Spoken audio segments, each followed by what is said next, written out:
நான் ஒரு தடவை சொன்னா 100 தடவை சொன்ன மாதிரி இது எப்படி இருக்கு. அதாவது இப்படித்தான் இப்ப பல வீடியோக்கள் வந்துட்டு இருக்கு. அதாவது டாஸ்மாக் என்ற ஒரு ஆப் ஒன்று இருக்கு. அந்த ஆப்ல வந்து இப்படி பல வீடியோக்கள் வந்துட்டு இருக்கு. அதை பற்றி இன்றைக்கு உங்களுக்கு விளக்கம் தர போறோம். அது மட்டுமன்று இல்லை, அதோட சேர்ந்து ஒரு 5 டிப்ஸ் நான் முடிஞ்ச சில டிப்ஸ்களை உங்களுக்கு சேர்த்து வச்சுக்கிறேன். அது உங்களுக்கு பிரியோனமான டிப்ஸ். வாங்க அந்த வீடியோ பார்ப்போம். காமோ. ஸோ வணக்கம். வாங்க இப்போ நாங்கள் அந்த டாஸ்மாஸ் என்ற ஆப்பை பற்றி பார்ப்போம். இதான் அந்த ஆப்ஸ். இந்த ஆப்ஸை வந்து நீங்கள் ஃப்ரீயாக இறக்கலாம், டவுன்லோட் பண்ணி. இது ஒரு பணம் நீங்கள் செலுத்த தேவையில்லை. ஓகே, நாங்கள் இப்போ அதுக்குள்ளே போகிறோம். அதுக்கு போகிறோம் தான் அது திறக்குது அந்த ஆப்ஸ். அது திறந்தா பிறகு நீங்கள் அதுக்குள்ள வந்து நீங்கள் உங்களுக்கு ஒரு விரும்பி ஒரு டைலாக்கை தேடி எடுக்கலாம். அதில் வந்து ஆங்கில டைலாக்குகள் இருந்து எல்லா டைலாக்கும் இருக்குது. அதுக்கு இதில் நீங்கள் வந்து ப்ளே பண்ணி பார்த்தீங்கன்னா அப்படி ஒரு பாட்டுகள் அடுத்தது ஒரு கதைகள் அப்படி ஒவ்வொரு வகையில் இதில் ஒவ்வொரு விஷயங்களும் இருக்குது. ஸோ இப்போ இதுக்குள்ளே போனீங்கன்னா இதுக்குள்ளே மைன் டஸ்ட் இருக்குது. இதில் நீங்கள் போனீங்கன்னா நாங்கள் ஏற்கனவே இப்போ நாம் செய்து இந்த சும்மா வீடியோக்களை நீங்கள் பார்க்கலாம். அதுக்கு நான் என் மகனை கொண்டு செய்த வீடியோ ஒன்று உங்களுக்கு ப்ளே பண்ணி காட்டுறேன்.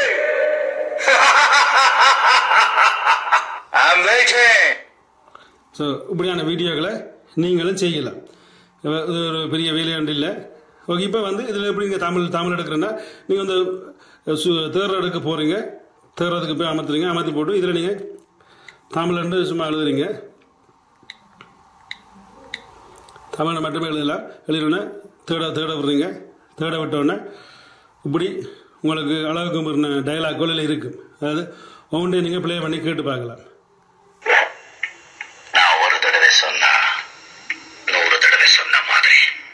இப்போ நீங்கள் இதில் வந்து உங்களுக்கு எல்லா டைலாக்கையும் நீங்கள் அமர்த்தி கொண்டு போய்க்கல. உங்களுக்கு எது பிடிச்ச டைலாக்கோ அதுக்கு அந்த அதுக்கு இந்த டைலாக் நாங்கள் கேட்குறோம். ரோட்ல சுத்தியா இல்ல என்ன லவ் பண்ண பொண்ணு விட்டு போயிட்டாங்க, அவங்களோட என்ன சேர்த்து வைங்கன்னு சொல்லிட்டு போலீஸ் ஸ்டேஷன் வாசல்ல இல்ல கோர்ட் வாசல்ல போய் நிப்பன் பாத்தியா. அப்படி உங்களுக்கு இந்த டைலாக் பிடிச்சி போச்சுன்னா இந்த நட்சத்திரத்துக்கு மேலே அமர்த்துறீங்க. அப்போ எது பிடிச்சோ அதில் நீங்கள் செலக்ட் பண்ணுங்க. நான் ஏற்கனவே பார்த்தீங்கன்னா தெரியும், நான் ஒவ்வொன்றையும் அந்த நட்சத்திரத்துக்கு மேலே அமர்த்தி அது இந்த நிறம் மாறி இருக்கும். அப்படி நீங்கள் என்னென்ன டைலாக் பிடிச்சிருக்கோ அதெல்லாம் நீங்கள் நட்சத்திரத்துக்கு மேலே அமர்த்தி போயிட்டு இப்போ இதை நீங்கள் போய் உங்கள் அந்த இதில் ஜெர்மன் மொழியில் இருக்குது என்டேக்கன். அந்த என்டேக்கனுக்கு அமர்த்தி என்டேக்கனில் மைன சவுண்ட் உண்டு, மைன சவுண்டு இருக்கும். அந்த மைன சவுண்டுக்கு போயிட்டு நீங்கள் இதுக்கு போனீங்கன்னா நீங்கள் என்னென்ன அந்த அமர்த்தினீங்களோ அவ்வளோ சவுண்டும் உங்களுக்கு பிடிச்ச டைலாக்குகளும் இதுக்கு இருக்குது. இதில் எனக்கு பிடிச்ச டைலாக்குகள் எல்லாம் இதுக்கு இருக்குது. கஷ்டப்படாம எதுவும் கிடைக்காது. ஸோ அப்படி ஒவ்வொரு டைலாக்கும் இதில் இருக்குது. இனி நாங்கள் இதை எப்படி வீடியோ ஆக்குறதை பார்ப்போம். உதாரணத்துக்கு நீங்கள் உங்களுக்கு ஒரு பிடிச்ச ஒரு டைலாக்கை இதில் நீங்கள் எடுக்கிறீங்க. அது நான் இந்த டைலாக்கை நான் இப்போ வீடியோஸ் காட்டுறேன். எப்படி பாருங்க. அதாவது இதில் போய் அமர்த்துறீங்க. அப்படியே எங்கள்கிட்ட வீடியோ துறக்கும் என் மொபைலில் தெரியுது. இனி நான் வந்து இதில் நான் அந்த ஸ்டார்ட் அமர்த்தி போட்டு அதை ஆக்ட் பண்ண வேண்டியேன். அதுக்கு என்ன மறக்காம வேண்டாம் கேட்கலாம் என்ன டைலாக். நீ பொழப்புக்கு ரவுடி, நான் பிறந்ததுலேருந்தே ரவுடி, எவனுக்கும் பயப்பட மாட்டேன். ஸோ இதான் டைலாக். ஸோ இப்போ பாருங்க அந்த வீடியோ நாங்கள் எப்படி ஸ்டார்ட் பண்ணி செய்கிறோம்னு பாருங்க. அதாவது நீங்கள் வந்து டைலாகை சொல்லி கதைக்கலாம் இப்படி நேரு. ஆனால் சொல்லி கதை கேட்க சவுண்டுக்கு ஏறாது. உங்களோட சவுண்டில் அதில் ஏறாது. ஆனால் நீங்கள் விரும்பினா சொல்லலாம், இல்லாட்டி சும்மா ஆக்டும் பண்ணல. ஓகே, இப்போ நான் அந்த வீடியோ செய்கிறேன் பாருங்க. நீ பொழப்புக்கு ரவுடி, நான் பிறந்ததுலேருந்தே ரவுடி, எவனுக்கும் பயப்பட மாட்டேன். ஸோ இப்போ முடிஞ்சது இது. இனி பாருங்க. நீ பொழப்புக்கு ரவுடி, நான் பிறந்ததுலேருந்தே ரவுடி, எவனுக்கும் பயப்பட மாட்டேன். நீ பொழப்புக்கு ரவுடி, நான் பிறந்ததுலேருந்தே ரவுடி, எவனுக்கும் பயப்பட மாட்டேன். நீ பொழப்புக்கு ரவுடி, நான் பிறந்ததுலேருந்தே ரவுடி, இப்படி ஒரு எவனுக்கும் பயப்பட மாட்டேன். நீ பொழப்புக்கு ரவுடி, இப்படி ஒரு வீடியோ நீங்களும் செய்யலாம். எவனுக்கும் இந்த டைலாக் நீங்கள் வந்து உங்களுக்கு பிடிச்சி போச்சுன்னா வாய்ட்டு அமர்த்துறீங்க. தொடர்ந்து அமர்த்தினோடனே அது வந்து இனி இதில் கேட்கும் எங்கே அனுப்புறேன்றது. வாட்ஸ்அப்புக்கு அனுப்பவா இல்லாட்டி மெசேஞ்சர் அப்படி ஃபேஸ்புக் அனுப்புறோன்னா நீங்கள் ஃபேஸ்புக் அனுப்பலாம். இதில் எதாவது அனுப்பிவிட்டீங்கன்னா டேரெக்டாக ஃபேஸ்புக்கில் போய் இருக்குது. ஸோ அப்படி இல்லாட்டி உங்களுக்கு தனியாக உனக்கு ஹேண்டில் பாஞ்சு வைக்கணும்னா இதுக்கு போனீங்கன்னா உனக்கு ஹேண்டில் அதை பாஞ்சு வச்சிருக்கு. நான் இப்போ 5 சொல்லுது. இப்படி தான் அந்த வீடியோக்கள் செய்யப்படுறது. நீங்கள் அதே மாதிரி இதில் வந்து பல வகையான வீடியோக்களில் பல வகையான டைலாக்கள் இருக்குது. உங்களுக்கு பிடிச்ச டைலாக்களில் ஒரு வீடியோவும் நீங்கள் செய்யலாம். ஸோ இதுக்கு இதில் மற்றபடி பெரிய ஒரு விளக்கம் இல்லை. ஒரு பணம் நீங்கள் செலுத்த தேவையில்லை. ஒரு உங்கள்கிட்ட ஒரு என்ன சொல்கிற ஒரு கோபியாக நீங்கள் அதை செய்யக்கூடியதாக இருக்குது. ஓகே, வாங்க இனி அடுத்த 5 டிப்ஸில் முதலாவது டிப்ஸ் எதுன்னு பார்ப்போம். ஸோ முதலாவது டிப்ஸ், உங்களோட லேப்டாப்பில் வந்து கரண்டை மிச்சம் படுத்துறது எப்படி என்றதை பற்றி இப்போ சின்ன ஒரு விளக்கம் தரப்போம். அதாவது இப்போ எங்களுக்கு வந்து நீங்கள் வழியாக கவனிச்சிங்கன்னா இந்த கீபோர்டில் ஒரு லைட் எரியுது. கீபோர்டு நல்லா சூ பண்ணி இருக்கிறேன். இந்த கீபோர்டில் ஒரு லைட் எரியுது. இந்த கீபோர்டில் இருக்கிற லைட் வந்து அதே மாதிரி உங்களுக்கு ஒரு கரண்டை, அதாவது தேவையில்லா கரண்ட் ஒன்று போய்கொண்டிருக்கு, லைட் எரிஞ்சு கொண்டு இருக்கு. ஸோ அதை நாங்கள் நிப்பாட்டுறதுக்கு நீங்கள் பாவிக்க வேண்டிய 2 பட்டன். இதில் எஃப் என்னன்ற ஒரு பட்டன் இருக்குது. இந்த பட்டன் நல்லபடியாக சூம் பண்ணி காட்டுறோம் பாருங்க. ஸோ இந்த எஃப் என்னென்ன பட்டன் இருக்குது.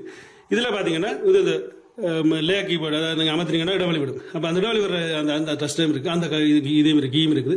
அந்த கீழே வந்து பார்த்தீங்கன்னா இந்த லைட் எரியிற அடையாளம்னு போட்டிருக்கும். நீங்கள் இதே பார்த்தீங்கன்னா கீபோர்டு லைட் நோந்துடும். இது முதலாவது டிப்ஸ். செல்லாதுன்ற எனக்கு தெரியும், நீங்கள் சொல்கிறது முழங்குது எனக்கு. இது செல்லாது நீங்கள் சொல்லி கொண்டு இருக்கிறீங்க. ஓகே, இப்போ நான் செல்லக்கூடிய அடுத்த டிப்ஸ் போவாங்க.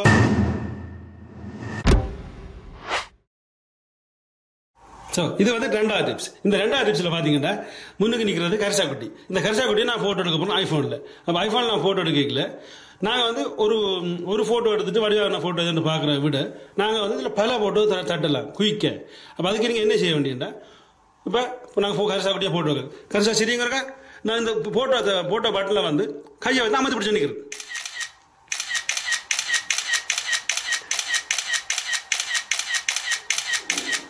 ஸோ ஓகே, நாங்கள் சார் கரிசா சூஸ்.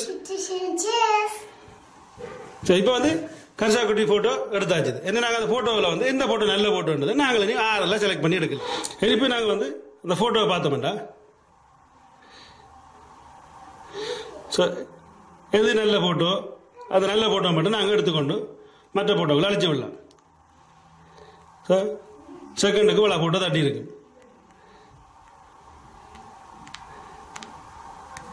ஓகே, இது ஒரு சிறிய டிப்ஸ். இதையும் செல்லாதுன்னு சொல்றீங்கன்னா வாங்க அடுத்தது போவோம்.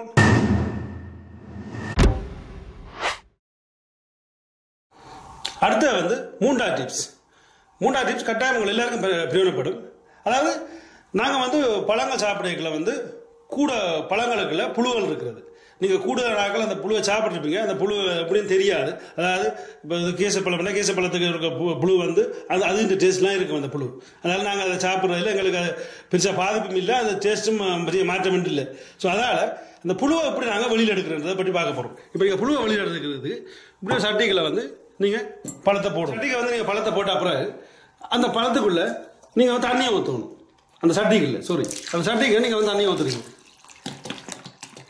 ஸோ தண்ணியை அந்த பழத்துக்கு மேலால் போடணும், ஊற்றணும். அப்படி ஊற்றி முடிஞ்ச பிறகு ஒரு 1/2 மணித்தியானம் அந்த பழத்தை வந்து தண்ணிக்குள்ள ஊற விடணும். 1/2 மணித்தியானம் தண்ணிக்கு ஊற விட்டோன்னே அந்த புழுக்கள் எல்லாம் வந்து அவைக்கு அந்த தண்ணீர் மூச்செடுக்கலாத காரணத்தால் என்ன எனக்கு சரியான விஞ்ஞான விளக்கம் சொல்ல தெரியாது, கூட வந்து எல்லா புழுக்களும் மேலே வெளியில் வந்துருவீங்க.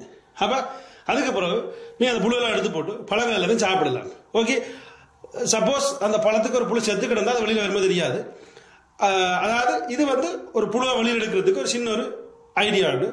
எல்லா பழத்துக்கும் நீங்கள் அந்த ஐடியாவை பாவிக்கலாம். இப்போ தச்சவன் நீங்கள் 1/2 மணித்தியானம் வச்சிருந்து தண்ணிக்கு வச்சிருந்து அந்த புழுவை ஒன்று வராட்டி அந்த பழம் அவ்வளோ நல்ல பழம் ஒன்று வைத்தேன். ஓகே, இது வந்து உங்களுக்கு 3வது டிப்ஸாக தந்துருக்கு. இது செல்லாதுன்னு சொல்கிறீங்களா இல்லை செல்லும்னு சொல்கிறீங்களா தெரியாது. ஓகே, செல்லாட்டி வாங்க அடுத்ததை பார்ப்போம்.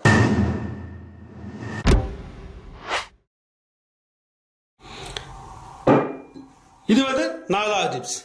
அதாவது நீங்கள் வந்து பேப்பரால் வந்து எப்படி இந்த மூடியை கலட்டுறது. அதாவது நீங்கள் கோலா முடியாலும் சரி இருந்தாலும் சரி, பியர் முடியாக இருந்தாலும் சரி, இல்லாட்டி இப்படியான பொத்துலான முடியாக இருந்தாலும் சரி, அந்த இதை வந்து நாங்கள் ஒரு இடத்துல நிற்கிறோம், அங்கே மூடி திறக்கிறதுக்கு எங்களுக்கு வசதி இல்லாட்டி இப்போ லைட்ராலெல்லாம் நீங்கள் திறந்துருப்பீங்க, இல்லாட்டி கரண்டியால் திறந்துருப்பீங்க, இல்லாட்டி மதில் வச்செல்லாம் திறந்துருப்பீங்க. ஆனால் பேப்பரால் திறக்கிறது எப்படின்றதை பற்றி இந்த இதில் பார்க்க போகிறோம். இப்போ ஓகே வாங்க அதையும் பார்க்க. இப்போ வந்து உங்கள்கிட்ட இப்படி ஒரு பேப்பர் இருக்குது, இப்படி ஒரு பேப்பர் உங்களுக்கு இருக்குது. ஆனால் அந்த பொத்தில் நாங்கள் திறக்க போகிறோம். இப்போ ஓகே, அதுக்கு வந்து நாங்கள் வந்து அந்த பேப்பரை முதல் முன்பக்கத்தை இப்படி மடிக்கிறோம், இன்னும் ஒருக்கா இப்படி மடிக்கிறோம். சரி, இன்னும் ஒருக்கா மடிக்கிறோம். நாங்கள் திருப்பியும் மடிக்கிறோம் தொடர்ந்து. இப்போ திருப்பியும் இன்னொருக்கா மடிக்கிறோம் தொடர்ந்து. இப்போ திருப்பியும் நாங்கள் இது ஃபுல்லாக முடிய மட்டும் இப்படி மடிக்கிறோம். இப்படி மடித்தா பிறகு பேருந்து இந்த பேப்பரை நீங்கள் ஒரு 2 ஆக்குறீங்க. இப்படி 2 ஆக்கினா பிறகு இந்த ஏரியா வந்து உங்களுக்கு ஒரு கல் மாதிரியான ஒரு இதில் இருக்குது. ஸோ அதுக்கு பிறகு நீங்கள் இந்த பேப்பரை கொண்டு வந்து இதில் விட்டுட்டு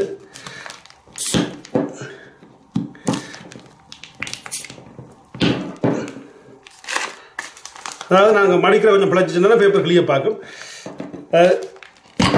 ஸோ இப்போ நீங்கள் வந்து சிம்பிளாக இதால் இந்த மூடியை கலட்டலாம்.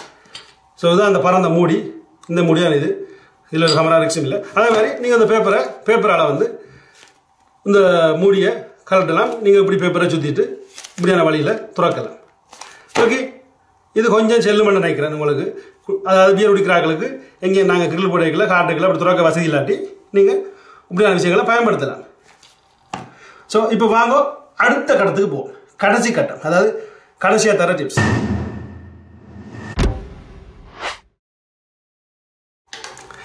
இப்போ நாங்கள் வந்து கடைசி டிப்ஸில் நிற்கிறோம். இது கட்டாயம் எல்லாருக்கும் பிரயோஜனப்பட்டு ஆகணும், வேறு வழி இல்லை. இந்த வயரை நீங்கள் வழியாக கவனிங்க. இது வந்து ஐஃபோன் சார்ஜ் ஏற்றுற வயர். எவ்வளோ கேவலமாக இருக்குன்னு பாருங்க. இப்படியெல்லாம் சிதஞ்சு பிஞ்சுவே இருக்குது. வயர் வந்து இப்படி ஆனதுக்கு காரணங்கள், முதலாவது உங்கள் வீட்டை சின்ன பிள்ளைகள் இருந்தால் சின்ன பிள்ளைகள் வந்து இப்படி இழுத்து பிடுங்கிறது. அது இப்படி நோமலாக கலட்டுற இல்லை, கையால் கலட்டுற மாதிரி நோமலாக கலட்டுற இல்லை. அடுத்து நீங்களும் தொடர்ந்து பாவிக்க இப்படி இந்த வயர் ஆகலாம். இதை நாங்கள் கனகாலத்துக்கு பழுதடையாமல் பாவிக்கிறதுக்கு ஒரு வழி இருக்குது. அதாவது நாங்கள் இப்படி ஒரு விஷயத்தை செய்யணும். ஸோ இப்போ பாருங்கள், இந்த வயரை பாருங்கள். இதுக்கு நான் வந்து ஒரு ஸ்ப்ரிங் ஒன்று போட்டிருக்கிறேன். இது வந்து இந்த வயருக்கு ஒரு பாதுகாப்பு. ஆனால் இந்த வயர் ஏற்கனவே பிஞ்சா போகிறோம், அந்த ஸ்ப்ரிங்கை போட்டு நான். ஸோ இதே மாதிரி ஒரு ஸ்ப்ரிங் நீங்களும் போட்டிங்கண்டா உங்களோட வயரும் நீங்கள் இப்படி பழுதடைக்கு முன்னமே போட்டிங்கண்டா அந்த உங்களோட வயர் கனகாலத்துக்கு பாவிக்கலாம் வச்சு. அப்படி இல்லாட்டி நீங்கள் புது வயர் வாங்க வேண்டி வரும். ஓகே, அப்போ அந்த ஸ்ப்ரிங் எங்கே எடுக்கிறோன்னு நீங்கள் கேட்கல. இப்போ நாங்கள் வந்து இப்படி ஒரு பேன் ஒன்று எடுக்கிறோம். அதாவது மை முடிஞ்ச பேனை எடுத்துட்டு காலட்டுறோம்.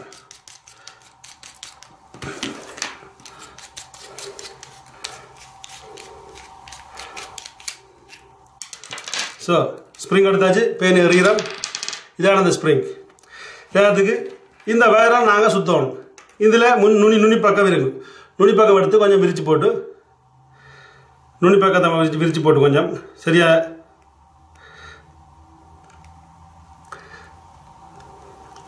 கவனம். நுனி பக்கம் சரியான கூர், கை குத்தி ரத்தம் எனக்கு வந்தது. ஓகே, அந்த ரத்தம் வேஸ்ட் ஆகக்கூடாது. நான் உடனே சுகர் டெஸ்ட் பண்ணி பார்த்தேன். டெஸ்ட் பண்ணி பார்த்துட்டு சுகர் இல்லை. நீங்களும் அப்படி ரத்தம் வந்துச்சுன்னா பக்கம் சுகர் மிஷின் பக்கத்தில் இருந்துச்சுன்னா டெஸ்ட் பண்ணி பாருங்க. ஓகே, இப்போ இதில் வயரை கொழுவுறீங்க. ஒரு லைனில் நம்ம கொழுவுறீங்க. கொழுவிட்டு இப்படி உருட்டி கொண்டு வாரீங்க. கவனம் மீண்டும் ஒரு முறை சரியான கூர் குத்தி சென்றா நீங்களும் சுகர் டெஸ்ட் பண்ண வேண்டிய கட்டத்துக்கு வருவீங்க.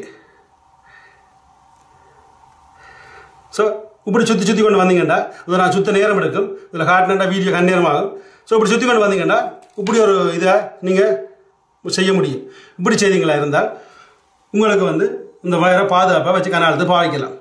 இது கடைசி டிப். கட்டாயம் உங்களுக்கு பிரயோஜனப்படும்னு நினைக்கிறேன். ஓகே, வீடியோ இந்த கடைசி கட்டத்துக்கு வந்தாச்சு. இப்போ இந்த 6 விஷயத்தை நீங்கள் பார்த்துருப்பீங்க. உங்களுக்கு கட்டாயம் பிரயோஜனப்பட்டிருக்கும். அப்படி பிரயோஜனப்படாட்டி நீங்கள் என்ன குறையுண்டு கீழே எழுதுங்க கமெண்டில். அப்படி பிரயோஜனப்பட்டால் ஒருக்கா விரல் இப்படி டவுன் தூக்கி விடுங்க. அப்படி பிரயோஜனப்படாதவர்களுக்கு அடுத்தடுத்த வீடியோக்களில் இன்னும் அதிகமான ஐடியாக்களோட அதிகமான டிப்ஸுகளோட உங்களை சந்திக்கிறேன். நன்றி, வணக்கம். மீண்டும் புதிய வீடியோட உங்களை விரைவில் சந்திக்கிறேன்.